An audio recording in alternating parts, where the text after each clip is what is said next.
this week, the London-based financial newspaper, the Financial Times, ran an article by Nick Butler, the commentator in the Financial Times on energy issues, a lengthy article describing the problems that he believed the energy industry was likely to encounter from what he is describing as populism.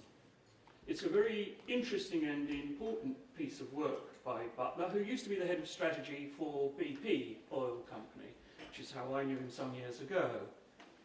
The subject that he's referring to there, the impact of political populism on the commercial world, is the one that I'm now speaking to you about for a few minutes, and we'll take some questions afterwards if there are any that are appropriate. Everybody in this room, I think, will be aware of some of the political turbulence that we've seen over the last couple of years. Surprising results, new things emerging, new political parties emerging, traditional political parties declining in public support, new forms of political campaigning which seem much more media-oriented than evidence-oriented, for instance. And these things lead to different manifestations, different ways of showing themselves in different parts of the world. But what I want to argue here is that there are some common themes that are emerging, and that if we identify them, we can help to manage our companies in such a way as this wave of new populism is not destructive of shareholder value. And that's what we're trying to drive at in this consideration today. Now, it may seem a little difficult to see what the common themes might be between the election of Donald Trump in the United States, Britain's decision to leave the European Union, the rise of alternative parties in Germany, the considerable support for Grillo and co in Italy. These are some of the European examples, but other examples can be found elsewhere in the world. The attempt by traditional political forces to contain new political forces that are released by technology. A few years ago, we were all talking about what the internet might mean. And now we're actually seeing some of the things that it might mean. They're not all wholly desirable, and some of them are turning out to be quite threatening. The development of the internet and social media has been crucial to the new form of politics that has been emerging over the last decade or so. It is very much about direct communication with the voter as an individual, rather than communication with voters as part of collective social groups. And that's quite a big change, and I want to just talk briefly about why that is seen as so important by the academics who are studying this area, because if we understand what the drivers are, then we can see how to manage it from the perspective of the commercial world. But this is not a new problem. The problem was first really considered by the founding figure of political philosophy, Thomas Hobbes, in his book Leviathan. And what you will see here is a picture of the monarch, the king, anywhere in the world. And the purpose of the king is to preside over the people and to embody the will of the people. But the will of the people is interpreted in Hobbes as being simply the prevention of violence against the people. He has a very minimal view of the state, but he starts the argument, what is the purpose of the government? What is it that we should look to the government for? And the reason I think that we should start there is that many of the things we're now seeing is ordinary people in the street effectively asking themselves, what is the function of government? If it can't do this for me, what is it there for? If it insists on doing that to me, why am I paying for it? That sense of disgruntlement with traditional governmental institutions is not unique to Western Europe or Europe as a whole or the United States. It's occurring all over the world. Nor is it unique to those places that can be called liberal democracies. If you looked at the People's Republic of China, you would find the intense debate about the correct balance between social order and liberty and access to information and the internet. If you looked at South America and its struggles over the last 100 years to reconcile the conflicts that were built into the South American economy because of its reliance on natural resources and the hindrance of development of industry and so on. And yet, in each of those different places, the new technology is bringing equally devastating political consequences as the old ruling class are losing their grip and new political forces are emerging. 10 or 15 years ago, the kind of people I knew who were very interested in technology and internet were very excited by this development, and they are the very people who now seem to be some of those who are most worried by it. Because those of us who have worked in how public opinion works over the decades know something that is very important and which most people don't realise. Public opinion is not the consequence of a rational thought process, it is an emotional reaction. The problem that many industrial and commercial people have is that they believe that if you want to influence public opinion, what you need to do is to present a rational argument. And in fact, for reasons I'll come back to in a moment, you're largely wasting your time in doing that, and that is why most democratic politicians don't bother doing it at all, or if they do it very little. So, what might be some of the drivers of some of the radical change that we have seen? You don't have to follow this slide too carefully. What I want to do is to just give you a rough idea of some of the things that we've been talking about that seem to be driving this stuff. Perceived security threats, that's often just code for immigration. If you look at what the drivers of some of the more dramatic lurches in electoral behaviour around the world have as their causes, you will often find that it is related to perceived security threats. Remember, going back to the earliest thinking in this area, the fundamental purpose of government was to defend the people, to fend off the external aggressor. And still at a primal level, most voters do see that as a fundamental function of government. And in Europe, the sight of migrants walking in large numbers apparently across the borders hit that hot button in a way which nobody else has hit, and no other issue has hit a hot button in Europe since the end of the Second World War. My own view is that in Britain it was a major driver of the Brexit vote, and I'm afraid I think that it's fairly clear when one looks at the voting patterns in the United States that racial matters were an influence there as well. If you look in Germany, in Italy, in France even, in the last couple of years, those issues relating to security and migration have become hugely important issues, and they are not going to go away. Economic hardship. For most of the people in this room, that is an abstraction. But to the majority of people, the banking crisis led to a period of austerity that actually had practical consequences for those people, and they are still suffering those consequences, and they resent it. And they manifest it at general elections. It's inarticulately put frequently, but it comes up all the time. Why are the rich getting richer, and why are ordinary people like me getting poorer? And no number of statistics seems to impact upon that emotional reaction. And we're going to have to think about what that actually means. The political shifts. When I was a child, I was brought up in a traditional working class community in the United Kingdom. I can remember when our family got the first television. We were very proud that we finally got a television. And on that television there were 2 TV channels. My father, a miracle of modern science, is still alive at the age of 97, and on his TV at home now, he has 250 TV channels, most of which have no news or current affairs on them at all. Many people who watch mainstream terrestrial media see no news and virtually nothing of politics. When I was a teenager in the 1960s, the average to-camera comment by a politician in the liberal democratic world, particularly in Northern Europe and the United States, was 2 or 3 minutes. Now you're down to 3 or 4 seconds. You can't present a coherent argument in 3 or 4 seconds. You can only do a soundbite. Motherhood and apple pie. Us not them. Keep them out.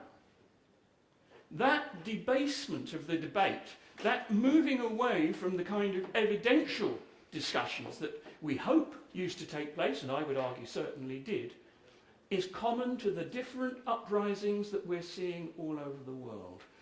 During the Brexit debates in the UK, it was a recurring theme that we don't need to listen to experts anymore.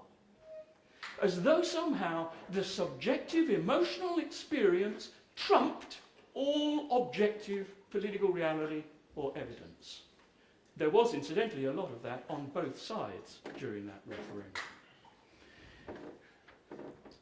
I think that probably the most important of these, in terms of how permanent these changes are, is the one which in some ways you folks are connected to, which is that some of the changes we are discussing now are, in my view, permanent because they are technologically based, not a consequence of cultural change. The technology is driving the cultural change, not the other way around. And you are seeing that when I first started attending focus groups about 40 years ago. And you can see the change as things go along. People used to talk in terms of their social group, their church community, their trade union branch, the local association of business people. When you do focus group work now, people talk in very intensely individualistic terms. The circles of concern are much more constrained than they were even 30 years ago. There's a very interesting book produced in the United States called Bowling Alone, which is about cultural and social change in the United States and how people have fewer and fewer social relationships and are packed more and more into technological entertainment rather than human interaction and what the consequences of that might be. So,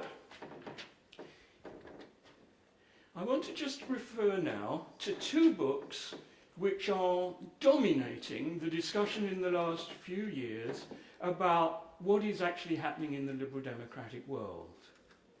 The first of them, Democracy for Realists, is a fundamental assault on many of the things that we were brought up to believe. What it actually does is attack the vision of the voter as an independent, rational agent. What it says is, most voters do not assess the evidence, do not listen to the speeches, do not read the newspapers, do not care about what the evidence is. They react in a wide variety of emotion-based ways, some of which are actually rationally connected. If you are a working class person and you are asked what your view is on trading relations with the other 26, 27 or 28 members of the European Union at any particular point, you can either start to read the material and lose the rest of your life, or you can get somebody else to do it. And what most sensible people do is get somebody else to do it. The difficulty with that is it relied on ordinary people having a sense of faith in the elite, that the elite were in the end operating in the interests of everybody, and in principle at least were changeable for an alternative elite that would fashion the country in a different way to meet the needs of other groups in society. What this book does is fundamentally assault that view by saying, look, in fact, when you look at the evidence, very, very few voters are driven by that rational, evidence-based debate. They are driven by a wide range of other factors, and those factors have become more and more erratic, and they are leading to more and more erratic results in the wider world. I don't want to spoil the content of the book for you. There is, incidentally, a very good précis of it on Wikipedia. But it is good because when you think about these matters, your thinking on it is likely to be influenced by what you've been brought up to believe. And what is happening is the actual objective evidence conflicts with what we are traditionally brought up to believe about how opinion is formed and how the public reacts to different issues. And that brings me to a different book. The first of these three books I'm referring to, Democracy for Realists, what it effectively says is the voters are not individual rational agents. The rational outcome that you seek is not to be found in the way that you have been seeking it, and we need to fundamentally reassess the way we look at the way that democracy works. And it has as a matching piece this book, which is also very powerful in academic circles at the moment, and is a very, very profound assault on the party political system of Europe, effectively saying that parties arose in order to represent economic or social interest, and what has happened is they have formed elites that no longer represent mass interests of ordinary people. And the ordinary people are recognising this, and this is leading to declining turnout, to spontaneous outbursts of resistance, to elite manipulation, and so on and so forth. Those two books taken together seem to me to give us a real insight into what is going on. First of all, the discussion that says liberal democracy is about rational decision-making by individuals seems to be fundamentally undermined by the evidence. And the argument that political parties take over that function on behalf of individuals also seems to be undermined by the actual evidence. So then you have to start asking yourself, well, what is forming public opinion?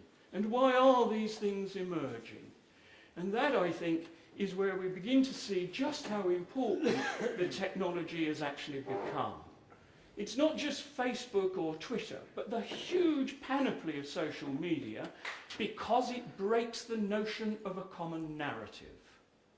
You will remember me saying we got our first television when we were a family and it had 2 TV channels.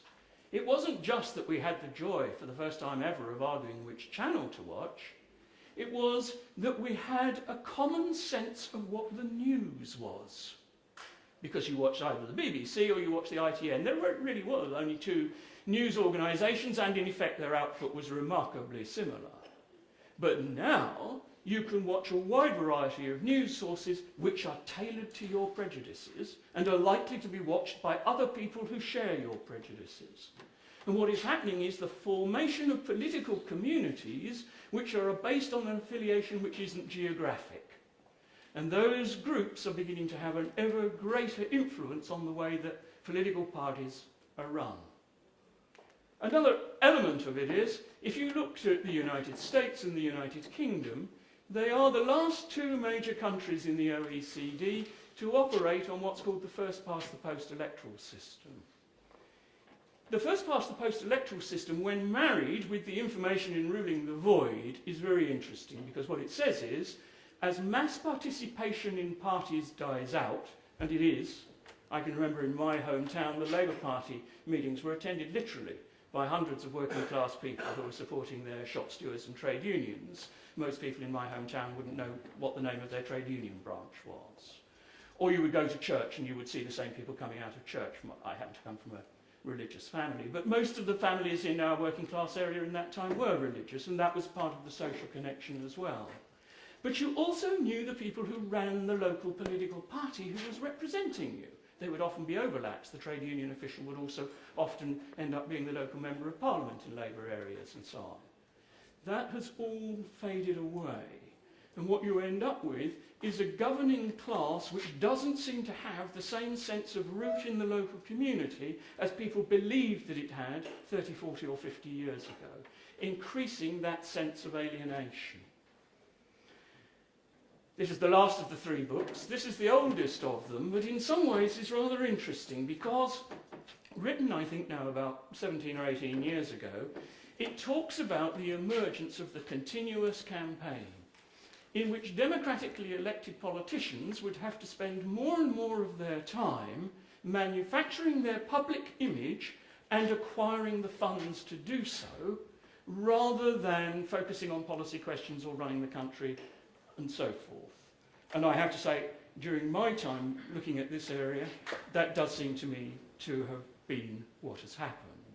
Again, the continuous campaign contains a wide range of information about the way in which politics has changed as a consequence of technology.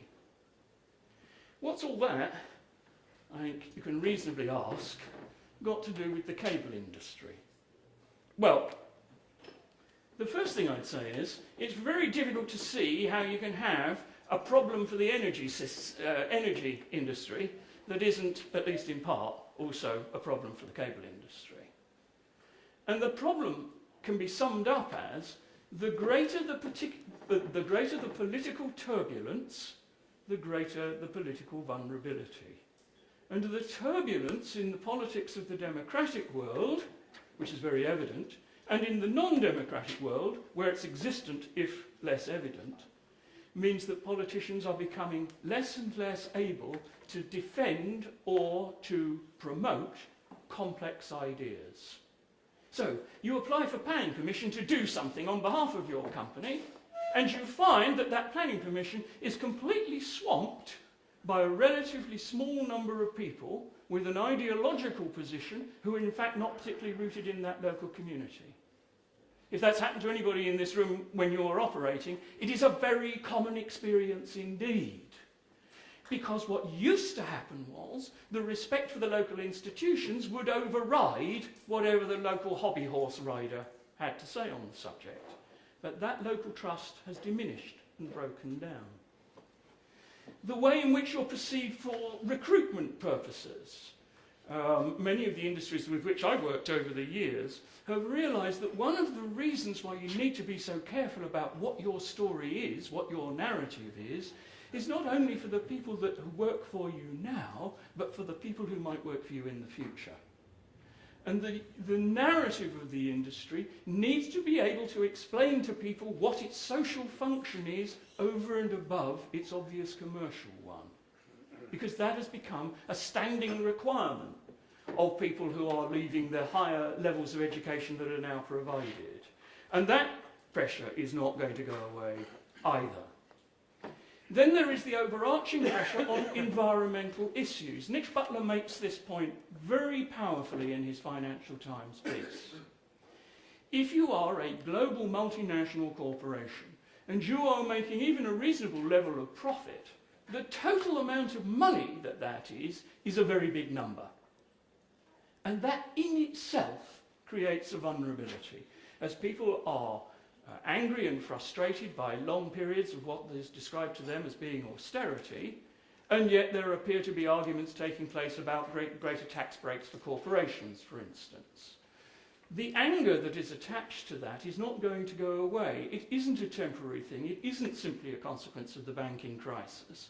It's because the way people deal with authority and the degree to which they trust it has changed. So, to quickly run through the argument, because what I want to do is to move to a final stage about what might be done about it. Politics has changed. The old system was, if you worked in commerce and you needed to do something with the political system, you went and talked and dealt with the politician, and the politician, if they agreed with you, would then explain to the public why that course of action was necessary. And the fundamental point I'm making to you is that system has broken down. The politician will agree with you in private and condemn you in public. And the only way around that is to realise that the role of the politician as mediator between the commercial world and ordinary people has broken down. And that what you have to do is to realise that in an unmediated world, the politician telling your story is probably more damaging to you than anybody else telling it. And that if you could take grip on that yourself and develop your own narrative about what you are doing and why, you will find that you are less vulnerable to some of those passing political pressures. Those passing political pressures are not going to go away. Some years ago I was working with a very large oil company, BP, the British-based oil company. And the CEO at the time, the global CEO, had agreed to go for a meeting with the then head of Greenpeace. And they met for dinner. And the next day we had a debriefing session, and Nick Butler was at that session, I believe. And the CEO said, it was an interesting discussion, but let me tell you what I think the problem is. They think that because the political power of nation-state governments has decreased, has gone down, it must have gone somewhere. And because multinational corporations are powerful and wealthy organisations, they assume that the power has moved from democratically elected governments or nation-state governments to the multinationals. What they do not seem to have considered, he argued, was that it has not gone elsewhere, it has simply evaporated. And that centre of authority that used to be the government says can no longer be relied upon, because people no longer rely upon the government to tell them the truth in the way that they did, even though that was fairly minimal to start with.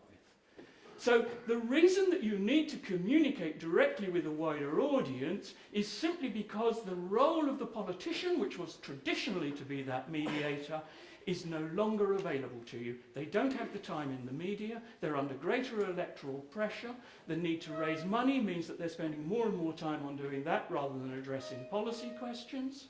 The changes in the way the electorate behave mean that there are more and more politicians who are jumpy about their capacity to stay in office, and that makes them, either according to taste, more populist or more responsive.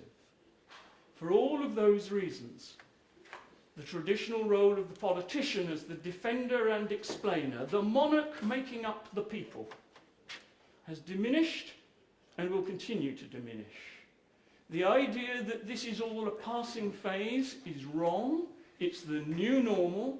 If you don't develop your own narrative, if you can't explain what you're doing and why it is a public benefit briefly and in a comprehensible manner, you will be at a disadvantage. Why was John Brown, the then CEO of BP, so keen to make the move on climate change? Partly it was intellectual conviction. Serious people at BP recognised that the science was moving in that direction. But partly it's because there's a great first mover advantage. At that time, the oil industry was going through a period of consolidation. Who would buy who? They dropped from 12 to 7, and now it looked like there would be another big round of consolidation. One of the things that became very evident in that was how the politicians perceived you was very important in what your room for manoeuvre was. And so what happened was, by adopting a more radical position on climate change, the company managed to mark itself out with an individual story which was very beneficial to it during a whole series of takeovers of other oil companies around the world, because they needed politicians to believe that BP was prepared to cooperate in global activity on climate change and so on. So there's a marvellous blending here between the straightforward commercial need, recruitment of new graduates who are into science and don't want to take part in climate change denial, through the commercial position of the need to go through a period of intense consolidation, through the need to keep various kinds of consumers on board. This was a very sophisticated strategy, and for quite some time it worked. Other industries are doing the same. Unilever has just gone through the same process of going through all of its operations around the world, looking at what the political vulnerabilities of those operations are and what things might overwhelm them in the future coming from it. The pesticides and herbicides industry is going through the same process. Not what are the technical challenges to what we are trying to do, but what are the political challenges, not only the known, but at the moment the unknown political challenges of the future.